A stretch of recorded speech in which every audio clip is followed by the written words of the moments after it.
Hello, everyone. Today on the final bar, my guest is Jesse Felder from the Felder Report. We'll talk about interest rates, which are pretty key topic right about now as you're seeing yields potentially breaking a little bit after holding up pretty well. We're going to talk about the spreads or the shape of the yield curve as well. We're also going to answer some of your questions from the final bar mailbag, touching on a number of topics, particular to technical analysis, moving averages, and so forth.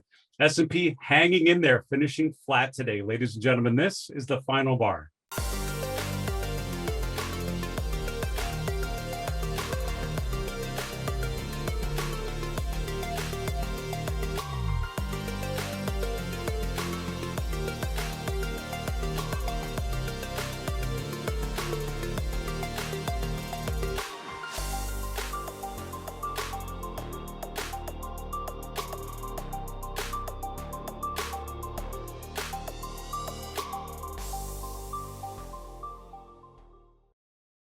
Hello, everyone. Welcome to the final bar. I'm your host, Dave Keller. I'm the Chief Market Strategist here at StockCharts.com in the sunny Redmond, Washington. Thanks for joining us every weekday after the close as we focus on the markets through the lenses of technical analysis, investor psychology, behavioral finance, all those things that illustrate how we as investors think and feel and how that's reflected in our investment decisions.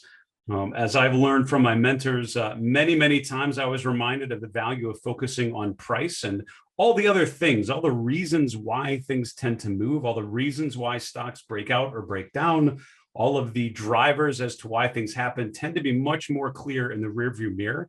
In the heat of the moment, as you're actually going through things, price can tell you a lot. That the other details will follow soon after. In the heat of the moment, though, look at price, focus on what's working, focus on what isn't. You can answer those questions alone and track trends, follow trends. Overall, arguably, you're going to be doing better than if you were not doing that. We have some great guests on this show. I'm super excited to talk to Jesse Felder. Always does a great job when he comes on and brings some charts along with him that makes me think a little bit. Tomorrow, on Wednesday the 9th, we have Javed Mirza, the technical analyst at Canaccord Genuity up in Toronto. On Thursday the 10th, we have Sam Burns, the founder of Mill Street Research in Boston. Coming up next week, on Tuesday the 15th, we have David Hunter. David's the chief macro strategist at Contrarian Macro Advisors, based in New Hampshire. Have a first time on the show, so be interested to get his take on the overall environment. Also, as a reminder, my own webcast, I'll be doing a free webcast on Tuesday, June 15th, that's 1 week from today at 1 p.m. Eastern, called Demystifying Fibonacci. We're going to talk about the Fibonacci sequence, talk about Fibonacci retracements, look at a bunch of examples, and talk about how we apply that tool to understand support and resistance levels. So if you're interested, go to marketmisbehavior.com/Fibonacci. We'd love to have you join me for that free event. Let's go on to our market recap. I did want to start with a poll question. We always have a poll running on our StockCharts TV page. We also run them through social media when we can. This was a little bit of a quiz on behavioral biases, and I almost tripped up Final Bar Nation with this one, but not quite. Know your behavioral biases. Which bias deals with the fact that your investment performance looks better and better in the rearview mirror? 43% of you actually incorrectly said confirmation bias, which I'll talk about in a moment. It's related, but not quite it. Hindsight bias is actually correct. 48% of you, almost half of you, got that absolutely right. So that's called hindsight bias. I gave you the very made-up answer of your rear view mirror bias, but it's kind of that's how to think about it, right? Your performance basically looks better and better in the rear view mirror. The further and further we get away from the February 2020 high and the March 2020 low, the better your own performance feels, the better you feel like you called the top and called the bottom. That's why a lot of times you hear people talk about, well, I picked the top or I called the bottom in this. And in their brains, they actually have convinced themselves that's the case, even though it's not probably exactly right. They were maybe close or kind of did it, but not really. Then in your brain, it's actually called hindsight bias. And it's where you improve your own performance looking back. Confirmation bias is a little different. That's when you have a preconceived notion. I'm bullish on Bitcoin, and then you just start to gather information. Anything that's bullish, that supports your or confirms your preconceived notion, you attribute greater weight to that. And anything that disagrees or ruins your bullish thesis, kind of mentally push it off to the side. And all you've done is basically confirm what you already would have done otherwise. We, in this show, talk a lot about evidence-based analysis. Focus on the evidence of the markets themselves. Don't think about what could happen or what should happen or what you think may happen. Focus on what the markets are actually telling you about the environment. Let's continue on with our market recap. As I mentioned, the S&P essentially flat for the day, just below 4230. Really sold off in the morning around 11:30 a.m. It was fairly distributive with the S&P touching 4210, but rallying back to go net positive for a little while, settled back in flat. So on a day like this, it's actually helpful usually to see what worked, what was up or down when the S&P was flat. So what outperformed the S&P? Mid caps and small caps. We talked about the relative strength of small caps yesterday. Look at how that continues to work. You're continuing to see small caps outperform today. The S&P 600 was up about 1.2%, while the S&P flat for the day. Mid caps up almost 1% as well. Mega caps, the S&P 100 underperformed, but just a little bit, not too bad. And the Dow below zero as well. The NASDAQ 100, similar to the S&P, sort of flat for the day. And the VIX is remaining steady, up a little bit, but around 17. Interest rates are getting interesting. You have the TLT finally breaking above 140. We've talked about that TLT 140 level for a while. It's the proxy we tend to use for bond prices really breaking out. And the question now, I think for the remainder of the week is, do you see upside follow through on that? And 10-year yields are around 153. Looking at commodities, you have gold and silver down today. Really came off at the open, rally to finish more toward the upper half of trading, but still net negative for the day. Commodities as a whole up fine, with oil prices moving higher. Energy, the number one sector out of the S&P.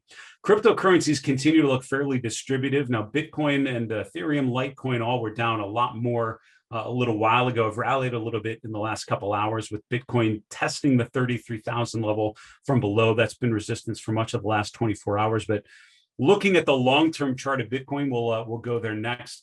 It's hard for me to think that is anything but distributive. We get interviewed a lot for media outlets and have been asked a lot about cryptocurrencies, and I tend to show them this chart and say, listen, from any technical toolkit that I have used, this is a distributive chart. This is a chart that has transitioned from an accumulation phase through mid-April to a distribution phase, and there's a clear pattern of lower highs and lower lows, and until that changes, I have to assume that the path of least resistance is lower. And as we mentioned yesterday, if you're looking for a technical signal, a sell signal, a bearish indication, I don't know what you would be waiting for that you haven't seen already, because we've seen all of it. It's broken moving averages, broken support, broken Fibonacci lines. The last thing that we have not broken is the January low around 30,000, which is just where we bottomed out in mid-May.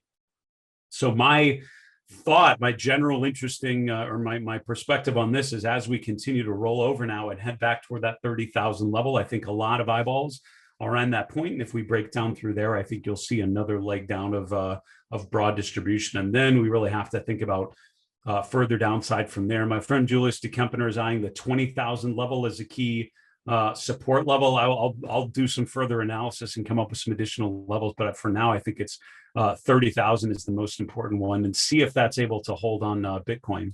The chart of the S&P 500, by the way, sorry, I was messing around with intraday charts in preparation for our mailbag segment. We'll come back to that in a little bit. But this is the daily chart of the S&P. So again, still sort of holding steady. The last couple of days have been right around the same. It's been sort of an unch week. And what I mean is, was the slang when you only had a couple digits for the change, it would be UNCH, was basically didn't go anywhere. And that's sort of what the S&P has felt like the last couple sessions. Plenty of movement, but in the end, you're sort of treading water. This week has not been directional very much. The direction's been sideways, and really we're at the same level we were in late April. That was when we approached the 4,200 to 4,250 range. We've tested that now a number of times. We're once again testing that.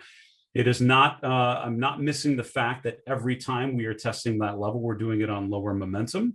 Now, again, that was a similar signal we had back here in January and February. We had another pullback before we made new highs. Here we had a 5 to 6% pullback February into mid-March. So are we preparing for that sort of sell-off?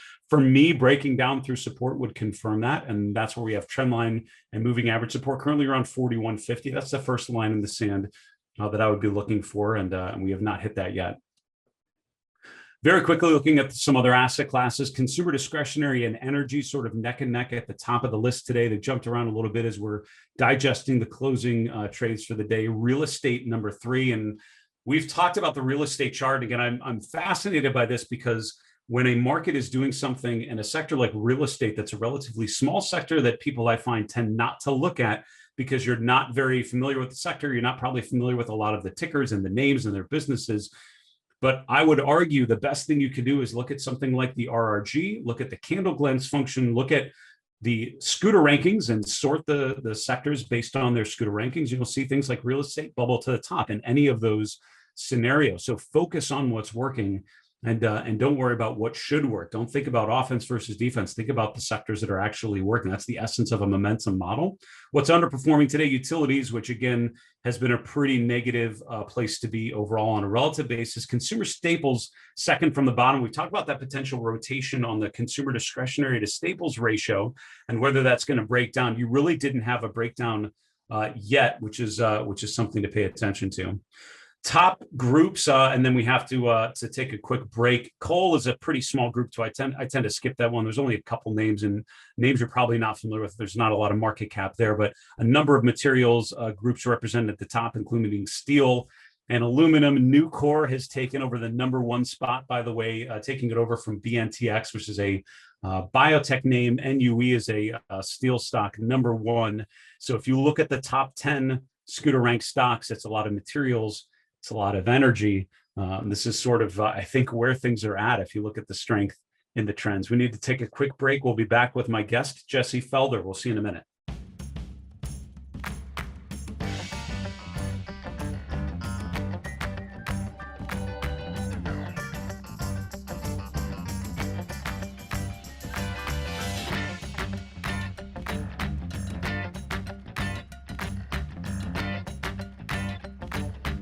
Hello, everyone. Welcome back to the Final Bar. This is Dave Keller here at StockCharts.com. It's so good to have you join us every weekday after the close for our show. As a reminder, we'll do another mailbag segment a little later in today's episode. We'll do another one on Friday's show, and we'd love to hear from you and answer your questions on the air. Our email is thefinalbar@stockcharts.com. We're on Twitter @FinalBarSCTV. On our YouTube channel, just put a comment below the video that you're watching. We would love to hear from you. Hope to answer one of your questions on our show on Friday.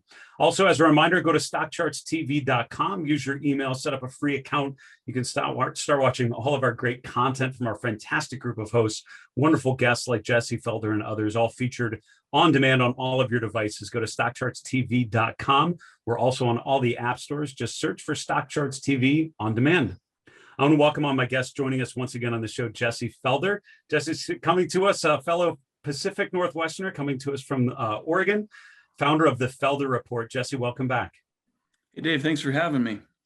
So a lot of discussion recently on our show and with some of our recent guests, just talking about interest rates, talking about the bond markets. And, you know, at times I feel like it's a very timely opportunity to reflect on what the rate environment does for the markets as a whole. We're starting with the long bond, the 30-year Treasury yield. What are you seeing?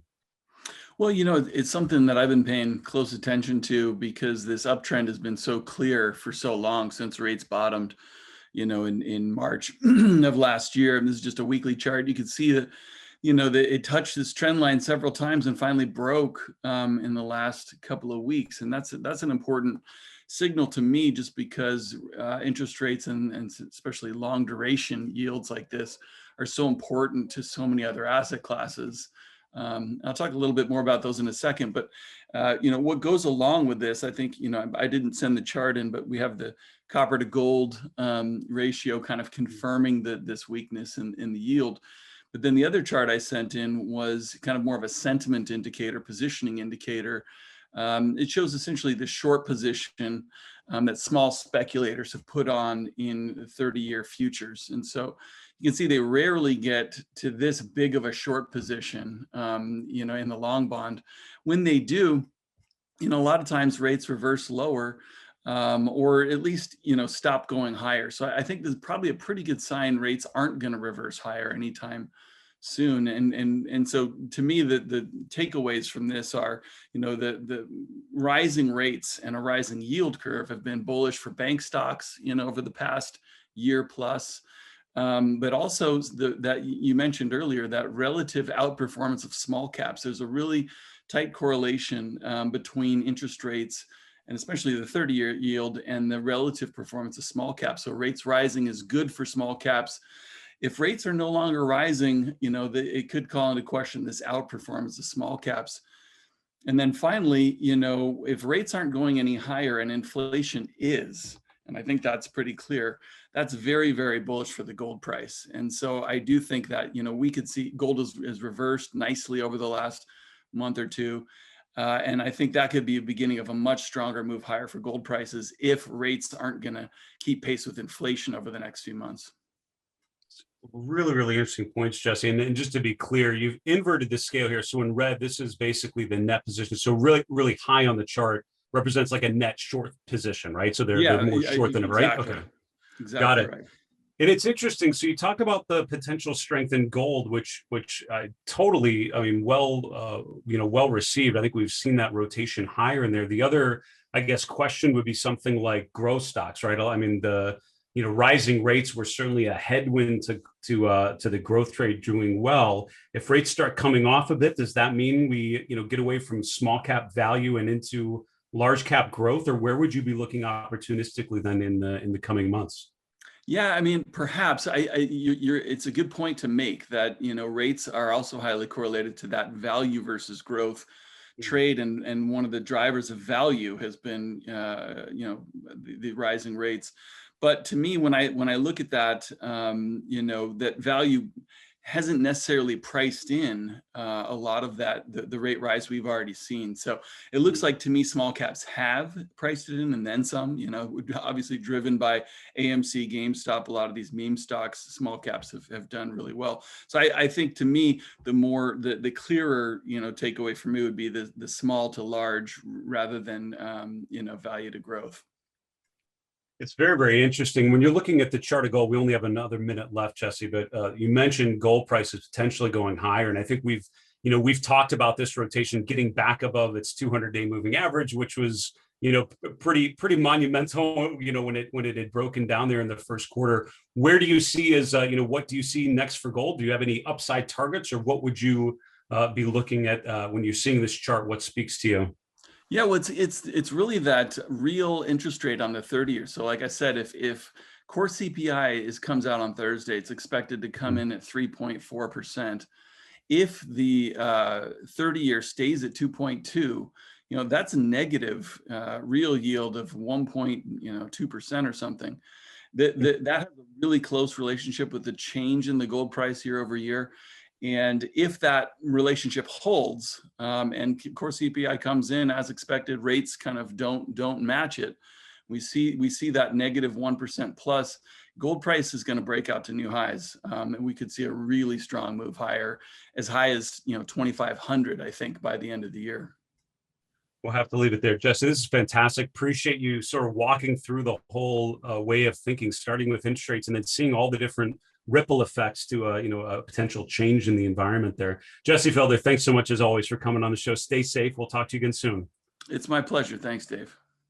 That's Jesse Felder. Jesse's the founder of the Felder Report, comes to us from Oregon. And what I love about that discussion, I couldn't help but ask a couple follow-up questions because, we've talked about interest rates. We often refer to the TLT and the 10-year yield as sort of the main go-tos that we use to understand the interest rate environment. I thought Jesse did a great job of just explaining the impact of if rates have been going up, which they have, and if you get a change, if you have what I usually call a change of character, right? A change from an uptrend to a downtrend. Well, what are all the potential impacts that could have? What does that mean for precious metals? What does that mean for financials? What does that mean for growth or value or any of those? I thought that was beautifully done. That was great take from Jesse Felder. Let's continue on. Our next segment is called the Final Bar Mailbag. As I mentioned, our email is thefinalbar@stockcharts.com. We always love to hear from you. We welcome your questions on technical analysis, on stock charts, on particular charts, and your own analysis. Send us screenshots of what you're running into, and we'll do our best to point you in the right direction. Question number one, let's see. Great show, David. Thanks for making us familiar with sector rotation and what is making sense. I wanted to know how I can pick up advanced decliners for NASDAQ indices. Have a great week ahead. Really good question. I took a look at this earlier and I just prepared a quick chart just to show you how to do it. So I would tell you the best way to find breadth data like that, two things. Number one is if you see commentators on the stock charts, either on their show, so anything that I show on my show, or one of our other hosts, and if they demonstrate a chart, or on our articles page, if you see someone share a chart, always feel free to reach out to them. And if you don't know how to, let me know, because I have yet to find a StockCharts contributor who isn't fairly happy to share with you the charts that they're using on StockCharts, just to help you understand how to use the platform better. I'm certainly willing to do that. And anything you see on my show, of course, just shoot me an email, thefinalbar@stockcharts.com. I can send you the permalink, which means you can literally click on the link and save it right to your login. I often refer to the breadth lines, the cumulative advanced decline lines for the S&P, for the mid caps, small caps, and some others. I don't usually look at the NASDAQ one, but it's exclamation point AD line NAS, as you see on the screen here. If you're interested in that, just shoot me an email, and I'm happy to send you a link to this chart so you have it. The way I found that, by the way, is I just typed NASDAQ Advance, and you'll see a bunch of tickers. It's basically a quick search for symbols. We've talked as a management team about creating a breadth page or some way to make it a little easier, because we have a lot of breadth data in a lot of different places. It's on Dave Keller's list to try to make that easier, and I promise I will get to it at some point. I haven't yet, so that's the way to do it. But yeah, shoot me an email if you want that chart. I'm happy to send it to you.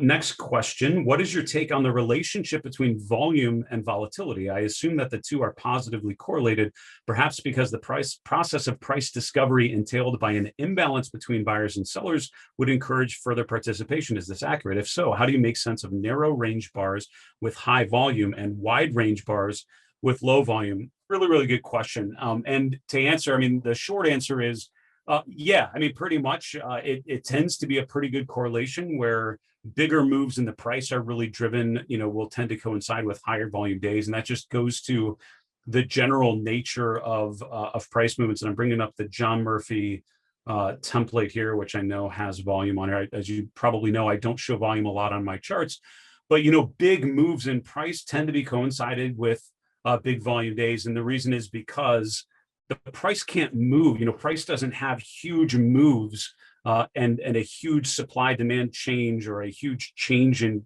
character without a lot of volume, right? That's just by the nature of it. For price to be driven dramatically from where it's at now, you have to have a lot of trades that sort of fuel that. You don't just gap and have a big move on lighter volume, which is why when you look at a price chart of a stock, you'll have a quarterly bar where there tends to be a big move and it tends to be higher volume. And that's because of earnings releases, right? That's a normal time when a stock would have an influx of interest. On something like Tesla or other names, GME, you obviously have social media spikes and activity that can create a same thing, a big price move on higher volume. The general relationship that I would say, what I was taught learning technical analysis is when you see a big move in a stock price, look down to see if there's big changes in volume. And if you see a big move in the price and there's not as much volume, what that suggests is that it's not as much of the big institutions pushing the price, because institutions making a trade are going to throw a lot of volume behind their decisions, whereas a bunch of retail investors making changes in their perspective would be less volume. And there's whole indicators like money flow that were designed to look at block versus non-block trades to try to do that. The reason why, honestly, I don't look at volume a lot is because I think that that's become disconnected a little bit. You will find retail traders, and plenty of examples recently on AMC and others, where a bunch of retail investors will cause huge changes in volume. Those aren't institutions necessarily causing that. That's more retail investors that are doing that. Institutions break up their trades into smaller things and spread them out as to try to, sort of hide what they're doing and to try to cushion the impact on the market. So it's not as much of a clear one-to-one relationship as I think it may have been years ago. But in general, you're right. There tends to be a pretty high correlation between volume and volatility. More significant price moves tend to be matched with significant volume. It is very important to look at when those disagree. If you look at volume and look for price movements supported by heavier volume, that tends to be a truer sense of the weight of the evidence. Next question. StockCharts appears to assign a separate candle to the first half hour of trading on intraday charts, 1 hour, 2 hour, 4 hour. In other words, hourly charts are not truly hourly. It's 6 1-hour candles and 1 30-minute candle. You had a lot of details behind that question. How does StockCharts calculate indicators like moving averages on such charts? Does it give equal weight to the quote unquote oddball opening candle? Would that skew the indicators? Really good question. This was a chart I was toying around with just to try to demonstrate it. So this is an hourly chart of the S&P index. As you can see on an average random day, You have a 9:30 candle, and then every other bar has an even hourly start, and it's doing exactly as you want. One of the challenges of doing intraday bars and candles is that they're not evenly distributed, right? The trading day itself is a 6.5 hour experience. If you look 9:30 to 4 p.m. Eastern, which means what the convention that most people do and what we do is we take the first 30 minutes, which tends to be a lot higher volume and tends to be a good representation of the opening sentiment. We make that its own candle, and then we do even candles after that. There's no ideal way to do it. That's why a lot of people actually use 30-minute candles, because it eliminates that problem. And instead of having a different time frames, you actually have them even.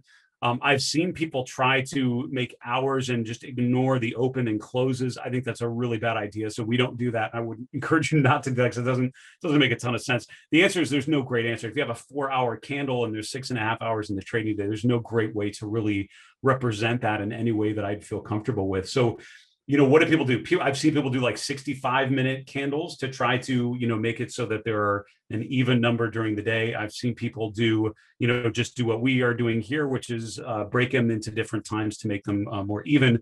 The answer to your question is yes. The indicators are all based off of whatever candles you're showing here. We're treating them evenly on the bottom. And I think that just speaks to the imperfect nature of intraday bars when you have uneven periods in the trading day. There's no great way around it. Now, if you look at things that's trading 24 hours, something like a cryptocurrency, that problem is gone, because you can have even hourly candles that fix it just fine. We're always looking to think of different ways, and you mentioned the flexibility of what sort of time frames we can have. We definitely are looking at some other time frames for periods for the candles and ACP especially. We're experimenting with some different settings. We'll continue to try to do that and give you some more options. But yes, that is a known I think challenge of looking at intraday data. I don't have a great solution for you besides what we are showing or what people have agreed are sort of the best ways to try to address that issue. We need to wrap the show. Go to the 3 and 3 charts. 3 minutes. Here we go. Chart number 1 is looking at crude oil prices, $ WTIC. We'll often look at the USO during the day. It's an ETF based on crude oil prices. But if you're looking at a longer term time frame, you really want to use the futures contracts, because that gives you a continuous data series over time. And the USO and other ETFs, commodity ETFs especially, get famously disconnected from their underlying price over time, just because of the way that the ETF or the ETN is designed. $ WTIC is the long-term series in crude oil. We've gotten above the March high, and I see that resistance in May that was overtaken. I think we've moved higher. I think that speaks well for the potential in energy stocks. I'm seeing strength there, and I would expect continued strength until that chart stops going higher. Speaking of charts that are not going higher, if you flip that over, you have the chart of Bitcoin. I think cryptocurrencies, again, I think long-term there are plenty of really good. I think there's no going back to the impact that blockchain is going to have, and blockchain technology in all aspects of our life. I think we're just scratching the surface of that. But in terms of Bitcoin as a tradable asset, I see something that's in a downtrend, and until proven otherwise. And so you start seeing a higher low, signs of accumulation, signs of support that hold. And at this point, 30,000 is the level I'm looking at. Until you see those levels start to hold, I think the path of least resistance is lower. Finally, I thought Jesse Felder did a great job today talking about interest rate, the potential for rates to go lower. And I'm certainly been talking about 140 on the TLT and talking about 1.5% on the 10-year yield. Here we're looking at the spread between the 10-year yield and the 2-year yield. You do that by doing the two tickers separated by a little minus sign. You can see that the 2s versus 10s is actually testing support as well. And a breakdown there means instead of having a steepening yield curve because of the rise of long-term rates, you have more of a flattening yield curve, which is long-term rates coming down relative to short-term rates. And again, if you look at the relative strength of financials and others, it mirrors very much this chart. Looking at the spread or the shape of the yield curve, this spread coming down is very much a headwind for the performance of the financial sector and other ripple effects, as Jesse explained. Folks, that's our show for today. Special thank you to Jesse Felder from the Felder Report, joining us from Oregon, sharing his thoughts for today. For StockCharts.com in Redmond, Washington, I'm Dave Keller. Be safe. Have a good night. Hey, Grayson Rose here with StockCharts. Thank you so much for watching. I hope you enjoyed that video.